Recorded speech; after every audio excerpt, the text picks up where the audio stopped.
अल्हम्दुलिल्लाह वस्सलातु वस्सलामु अला रसूलिल्लाह। मय्यत के दफ़न करे खां बाद इज्तिमाई दुआ तंहिंजे मुतालिक़ आके साम्हूं इल्मी मकालो पेश ख़िदमत है। दुआ इबादत है। दुआ न रस्म है न रिवाज है, बल्कि दुआ इबादत है। सुनन तिरमिज़ी जी हिकिड़ी रिवायत अचे थी, अदुआ मुखुल इबादत। दुआ इबादत जो मगज है यानी असल है।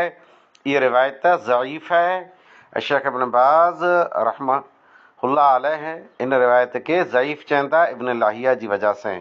मगर साॻई इहा ज रिवायत अदुआ हुवल इबादत, दुआ इबादत है, इन लफ़्ज़ से यानी ये रिवायत नुअमान बिन बशीर रज़ी अल्लाह ताला अन्हु जी रिवायत है जेको सही है।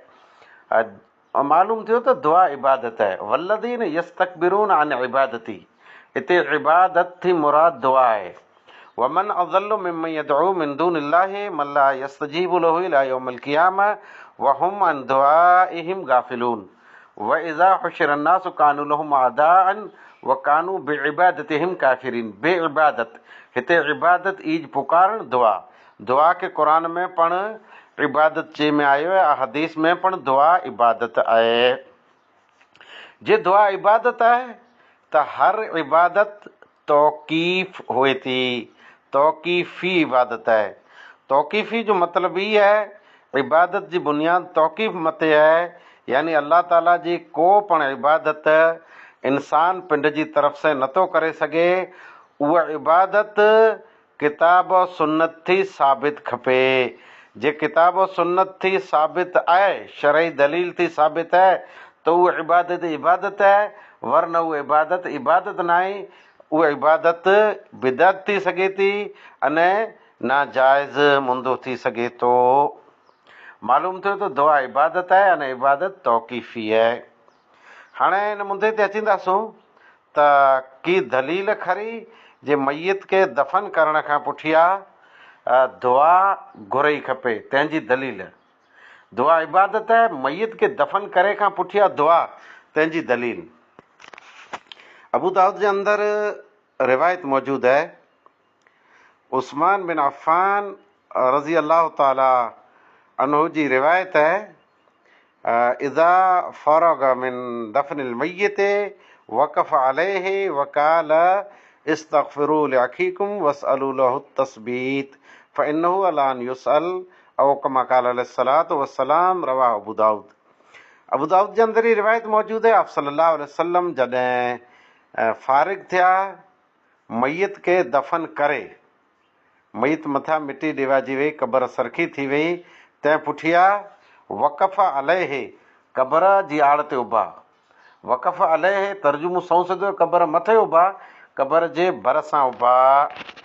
फ़क़ाल अने फरमायो इस्तग़फ़िरू लिअख़ीकुम, आंजे भाउ लाइ ऐं इस्तग़फ़ार कयो। वस्अलू लहू तस्बीत, अने साबित क़दमी जी उन लाइ करे ऐं सुवाल कयो, दुआ घुरो।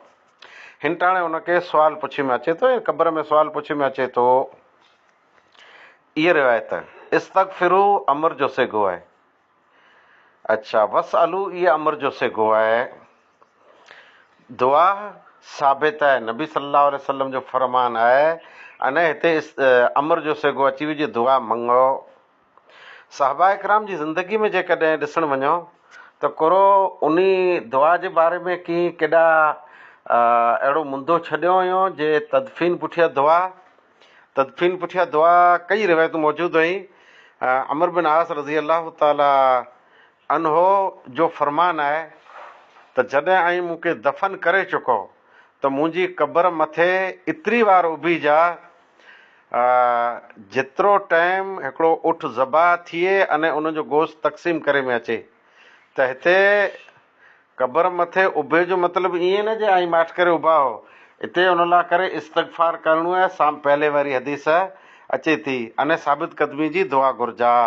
मालूम थियो त दुआ शरीयत जे अंदर मौजूद है, अहदीस में मौजूद है जे दुआ मय्यत लाइ करे में अचे थी। अने दुआ जेको रही से इंसान पिंड लाइ मंगे, अने ऊ पिंड जा भाउ जेको गैर हाज़िर आहे तंहिं लाइ मंगे। गैर हाज़िर ॿी क़िस्म जा आहिनि, हिकिड़ा ज़मीन मथे आई उन लाइ दुआ मंगे, अने ॿिया जेको वीचारा ज़मीन जे हेठले पुड़ में उन लाइ दुआ मंगे।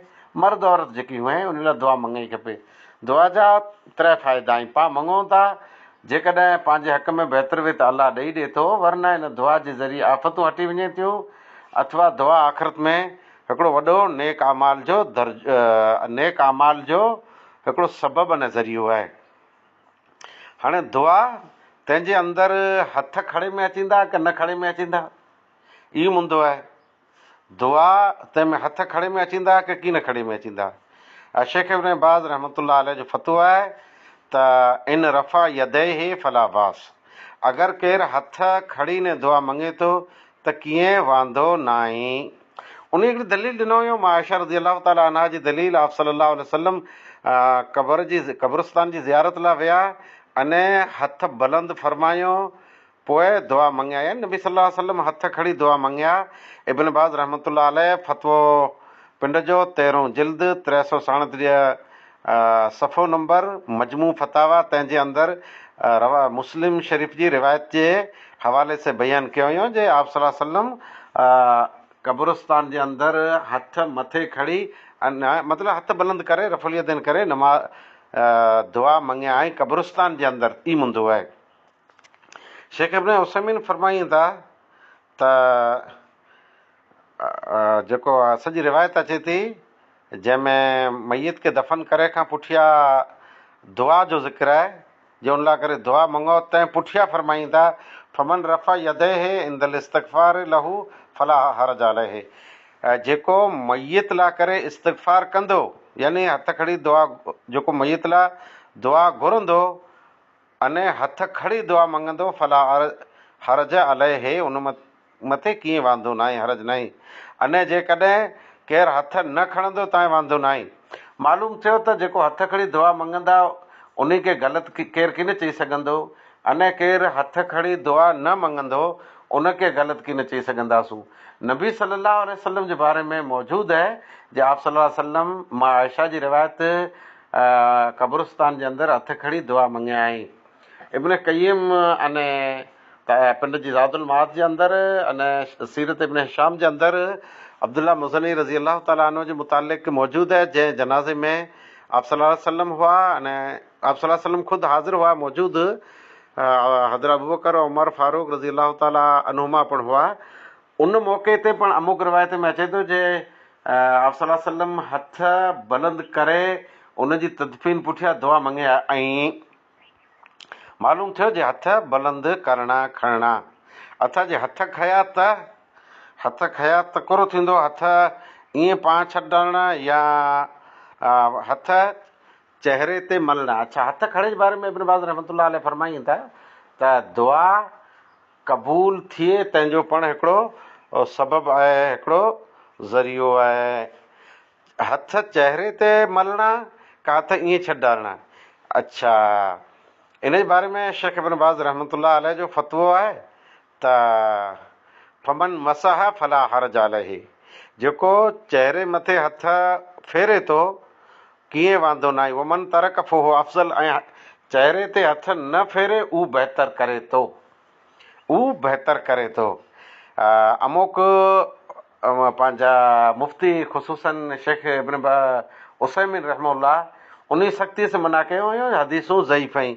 इब्न बाज़ जो फतवो आहे जे ॿ तरीक़ा वापराए सघे थो, जेकॾहिं हथ चहिरे ते मसा करे थो मले थो त वांदो न आहे, अने उन मथे इनकार कंहिंखे करे में कीन अचींदो, अने बिदत पण न चई सघूं त चहिरे ते हथ फेरे कंहिं पण दुआ में तव्हां वांदो न आहे, अने जेकॾहिं चहिरे ते हथ फेरे तव्हां पण वांदो न आहे। ॿ मुंदा पांखे साम्हूं मौजूदु आहिनि।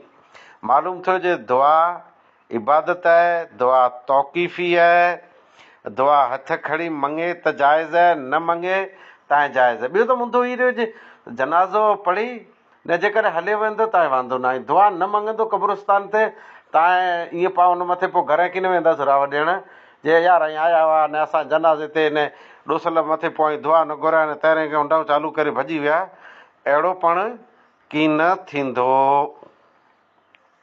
हाणे मुंहिंजो तमामु गर्मा गर्मी सां हले थो जे दुआ कीअं मंगाइजे, इज्तिमाही मंगाइजे या इनफरादी मंगाइजे। इज्तिमाही दुआ या इनफरादी दुआ, ई ॿऊ वॾो मुंदो आहे। हा, तंहिंजे बारे में हदीस जा साफ़ लफ़्ज़ आहिनि, इस्तग़फिरू अमर जो सेगो आहे अने जमा जो सेगो आहे। जमा जंहिंखे इज्तिमा चवंदा, अखीकुम कुम ज़मीर जेको आहे जमा जी आहे, वस अलू जमा जो सेगो आहे, अमर आहे, इन से कुरो थिए थो। इनफरादी साबित थी थी या इज्तिमाही, इनफरादी साबित नथी थी, इज्तिमाही साबित थिए थी। शेख इब्न बाज़ रहमहुल्लाह जो फतवो आहे साफ़, जे केरु इज्तिमाही घुरे अने ॿिया आमीन चए त वांदो नाहे।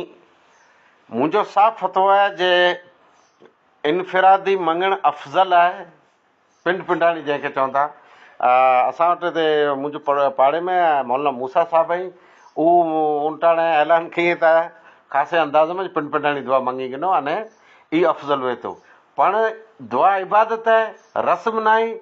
अने इज्तिमाही केरु मंगंदो त उनखे न बिदत चई सघूं, न बिदती चई सघूं, नाजाइज़ नथा चई सघूं, इहो हिकिड़ो अमर जाइज़ आहे।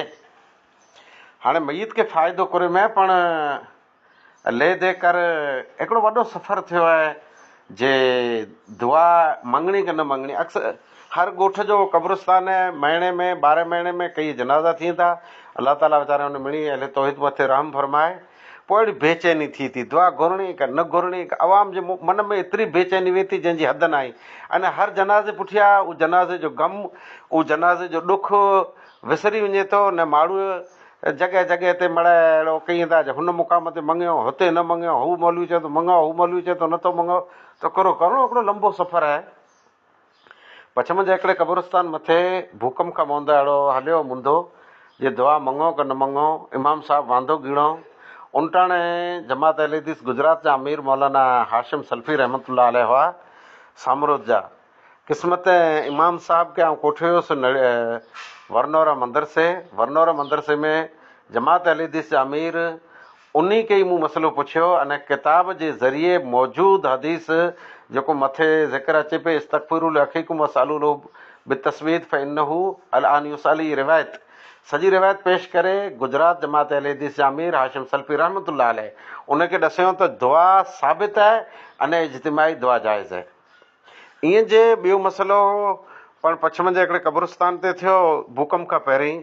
उन वक़्तु आउं खावड़े मदरसे में ख़िदमत अंजाम ॾींदो हुउसि। वरी ॿिया इमाम साहिब हिते आया, इन पण ॿोरो वांदो गिणो जे हिकिड़े ते असीं नाई घुरियासीं, उहो माण्हू वांदो गिने था भई आई नाई मंगिया, ई इन में भुल आंजी आहे, शरीयत जी न आहे। हा पाण करो कयूं न हीअं कयूं न हूअं कयूं। त उन वक़्तु इमाम साहिब खे उर्दूअ में मूं फतवो ॾिनो। मरकज़ी दारुल उलूम जामिया सल्फिया बनारस, इन जो हिकिड़ो परचो निकिरे थो मुहदिस परचे जे अंदरि ई जुनू परचो आहे, भूकंप खां पहिरीं छपाणो हो। इन जे अंदरि फतावा बाब आहे, लास्ट पन्नो, तंहिंमें इज्तिमाही दुआ जाइज़ आहे ई लिखियलु हुई, ॾेखारियो त इमाम साहिबु इहे ख़ामोश थी रहिया। ईअं पछम जे 3 मुक़ाम मथे 2 अहले इल्म, यानी उन वक़्त जो ज़िक्र आहे जॾहिं पछम में समा क़ौम में सिर्फ़ु मौलाना मोहम्मद क़ासिम आलिम हुआ। पंहिंजा सॉरी मौलवी मोहम्मद क़ासिम त सूमर आहे रहमतुल्लाह अलैह, पाण मौलवी मोहम्मद हसन आलिम हुआ कोटरे ते, तंहिंसां बि हिकु समय में आलिम न। उन वक़्त जी ॻाल्हि आहे। मियाँ जी हुआ अने मियाँ जी बड़े मुख़लिस हुआ, उन ॾाढी महिनत कयो। मियाँ जी जे इख़लास अने महिनत सां अॼु अल्हम्दुलिल्लाह वॾी तादाद में आलिम मौजूदु आहिनि।